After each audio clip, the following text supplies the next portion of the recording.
माया को सिंह परीक्षा महोत्सव की। प्राचीन समय की बात है। एक महान और धर्मपरायण राजा थे जिनका नाम था राजा मौध्वज। वे बहुत दयालु, न्यायप्रिय और भगवान के सच्चे भक्त थे। उनकी ख्याति दूर दूर तक फैली हुई थी। उनके राज्य में सभी लोग सुखी संतुष्ट रहते थे। कोई भी दुखी या भूखा नहीं रहता था। राजा का एक नियम था, जो भी उनके द्वार पे आएगा उसे कभी खाली हाथ न लौटाया जाएगा। राजा मौध्वज भगवान श्री कृष्ण के बहुत बड़े भक्त थे। वे हर समय उनका नाम लेते थे और अपने जीवन में धर्म का पालन करते थे। उनकी रानी भी बहुत धर्मनिष्ठ और पतिव्रता थी। वे अपने पति के हर निर्णय में साथ देती थी। उनका एक पुत्र भी था जो आज्ञाकारी और संस्कारी था। राजा रानी अपने पुत्र से बहुत प्रेम करते थे, लेकिन उन्होंने भी उसे भी धर्म और कर्तव्य का महत्व सिखाया था। वहीं दूसरी ओर जब अर्जुन युद्ध समाप्त कर माधव के समीप खड़ा था तो उसके अंदर थोड़ा अहंकार आ गया था। वह सोचने लगा था कि भगवान कृष्ण का सबसे बड़ा भक्त वही है। उससे बड़ा भक्त इस दुनिया में कोई नहीं है। भगवान श्री कृष्ण अपने भक्तों के मन की हर बात जानते थे। उन्होंने अर्जुन के मन का ये अभिमान समझ लिया। तभी भगवान कृष्ण ने सोचा कि अर्जुन को सच्ची भक्ति का अर्थ समझाना जरूरी है। इसलिए उन्होंने अर्जुन से कहा, पार्थ, क्या तुम सच में मानते हो कि तुम सबसे बड़े भक्त हो? अर्जुन ने आत्मविश्वास से कहा, हाँ प्रभु, मैं यही मानता हूँ। तब श्री कृष्ण मुस्कुराए और बोले, चलो आज मैं तुम्हें एक ऐसे भक्त से मिलवाता हूँ जिसकी भक्ति देखकर तुम्हारा भ्रम दूर हो जाएगा। अर्जुन यही सुनकर थोड़ा हैरान हुआ, लेकिन वे हंसते हुए श्री कृष्ण के साथ चलने के लिए तैयार हो गया। दोनों मिलकर राजा मौध्वज के राज्य की ओर चल पड़े। श्री कृष्ण ने ब्राह्मण को वेश लिया और वहीं अर्जुन ने भी साधारण वेश साथ में लिया। उन्होंने अपनी माया से एक भयानक सिंह को भी उत्पन्न किया जो उनके साथ चल रहा था। माया का एक सिंह बनाया जिसमें बैठे प्राण चले। लेने परीक्षा मोरध्वज की, अर्जुन और भगवान चले। जब श्री कृष्ण और अर्जुन राजा मौध्वज के द्वार में पहुंचे तो राजा ने उनका आदर किया। उन्होंने ब्राह्मण को प्रणाम किया और कहा, हे ब्राह्मण देव, आप मेरे लिए भगवान के समान हैं। कृपा कर बताएं मैं आपकी क्या सेवा कर सकता हूँ? बोली भगवान, क्या सेवा करो? ब्राह्मण के रूप में श्री कृष्ण ने कहा, राजन, मेरे साथ ये सिंह है जो कई दिनों से भूखा है। ये बहुत विशेष प्रकार का मांस खाता है। इसे ऐसा मांस चाहिए जो किसी जीवित मनुष्य के शरीर से उसके माता पिता अपने हाथों से खुशी खुशी काट कर दे। और वो इसी प्रकार का खाता है मांस, और कोई मांस ना खाएगा।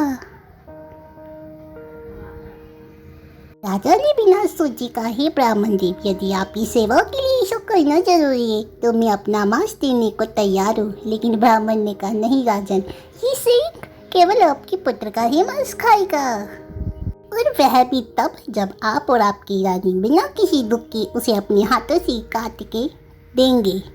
ये सुन के दरबार में सन्नाटा छा गया। अर्जुन भी ये सुन के चौंक गया।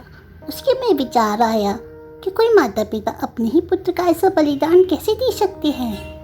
तभी राजा मौध्वज ने थोड़ी भी देरी न लगाई। उन्होंने तुरंत रानी और पुत्र को सारी बात बताई। ये सुनकर रानी रोने लगी। एक माँ के लिए बहुत कठिन था। उन्होंने अपने धर्म को सबसे ऊपर रखा। जब पुत्र ने ये बात सुनी तो बिना डरे मुस्कुराते हुए बोला, पिताजी, यदि मेरे प्राणों से आपकी प्रतिज्ञा पूरी होती है तो मैं तैयार हूँ। सौभाग्य जो आपके धर्म के काम आ सकूँ। वहीं दूर खड़े होकर अर्जुन पूरी तरीके से हैरान था। उसने सोचा, मैं तो ऐसा कभी नहीं कर सकता। ये कैसी भक्ति और त्याग है। राजा रानी अपने पुत्र को स्थान पे ले गए। उन्होंने उसे प्यार से लिटाया। उनके दिल में बहुत दर्द था। वो रो रहे थे, लेकिन कर्तव्य को नहीं छोड़ा। उन्होंने आरी उठाई और अपने पुत्र का शरीर काटना धीरे धीरे शुरू कर दिया।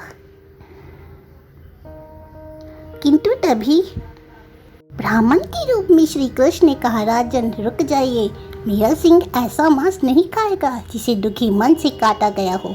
आपके मन में शोक है, आपकी आंखों से आंसू बह रहे हैं, बलिदान शुद्ध नहीं है।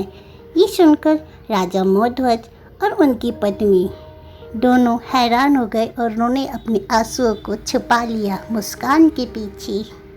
दोनों ने अपने पुत्र के प्रति मोह को छोड़ दिया। उनका पुत्र भी शांत और मुस्कुराता हुआ लेटा रहा। अब वे पूरी तरह तैयार था, बिना किसी दुख के, केवल अपने कर्तव्य के लिए। और रानी ने केवल अपने धर्म और अतिथि सेवा पर ध्यान दिया और बलि चढ़ा दी।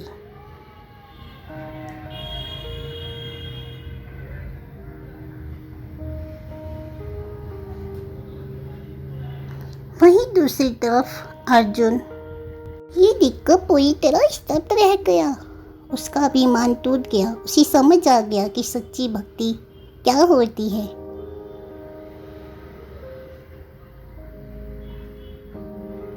तभी अचानक से ब्राह्मण देव ने अपना असली स्वरूप कृष्ण स्वरूप दिखाया और चमत्कार हो गया। राजा रानी का पुत्र फिर जीवित हो उठा। वहीं पूरा वातावरण प्रकाशित हो गया। राजा रानी और उनका पुत्र ये देखकर आश्चर्यचकित रह गए। तभी श्री कृष्ण ने कहा, अर्जुन अब तुम समझ गए कि सच्ची भक्ति क्या होती है। सच्ची भक्ति में कोई अहंकार नहीं होता, इसमें केवल प्रेम, त्याग और समर्पण होता है। फिर श्री कृष्ण ने राजा मोरध्वज की ओर देखा और कहा, राजन आप सच्चे भक्त हैं, आपकी भक्ति अद्भुत है। उन्होंने रानी और उनके पुत्र को आशीर्वाद दिया और उन्होंने अपनी शक्ति से उन्हें पुत्र को पूर्ण रूप से स्वस्थ कर दिया।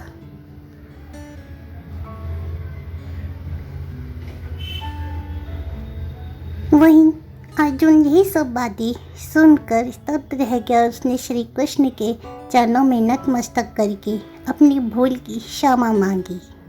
बोली, प्रभु आज मेरा अभिमान तोड़ दिया। अब मैं समझ गया हूँ कि सच्चा भक्त वही है जो हर परिस्थिति में अपने धर्म और भगवान के प्रति सच्चा रहता है। कहानी हमें सीख देती है, जो व्यक्ति त्याग समर्पण करता है वही सच्चा भक्त होता है। धर्म और कर्तव्य हमेशा सबसे ऊपर होते हैं। भगवान अपने भक्तों की परीक्षा लेते हैं, लेकिन उन्हें कभी अकेला नहीं छोड़ते। हमें कभी अपने गुणों पे घमंड नहीं करना चाहिए। आपको हमारी कहानी अच्छी लगी हो तो चैनल को लाइक और सब्सक्राइब करें और हमारे साथ यूं ही बने रहिए। धन्यवाद।